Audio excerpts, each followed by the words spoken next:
مسلمانوں، کیا تم یہ چاہتے ہو کہ اپنے پیغمبر صلی اللہ علیہ وآلہ وسلم سے اسی طرح کے سوال کرو جس طرح کے سوال پہلے موسیٰ سے کیے گئے تھے؟ اور جس شخص نے ایمان چھوڑ کر اس کے بدلے کفر لیا تو یقیناً وہ سیدھے رستے سے بھٹک گیا۔ ام تريدون ان تسألوا رسولكم كما سئل موسى من قبل، کیا تم یہ چاہتے ہو کہ سوال کرو یا مطالبہ کرو اپنے رسول سے بھی اسی طرح کے جس طرح کی باتیں کی گئی تھی موسیٰ سے پہلے؟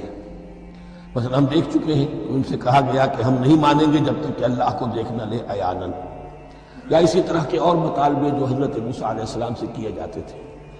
یہاں مسلمانوں کو سکھایا جا رہا ہے کہ اس روش سے باز آؤ، ایسی بات تمہارے اندر پیدا نہیں ہونی چاہیے۔ وَمَن يَتَبَدَّلِ الْكُفْرَ بِالْإِيمَانِ فَقَدْ ضَلَّ سَوَاءَ السَّبِيلِ، ظاہر بات ہے ایسی حرکتیں بھی اب مسلمانوں میں سے بھی جو منافقین ان میں شامل تھے وہی کر رہے ہوں گے۔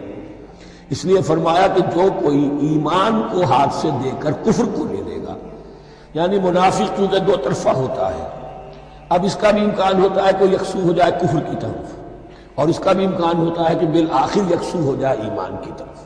مذبذبین بین ذالک کی کیفیت میں جو مبتلا ہے، اس کے دو یہ امکانات ہیں۔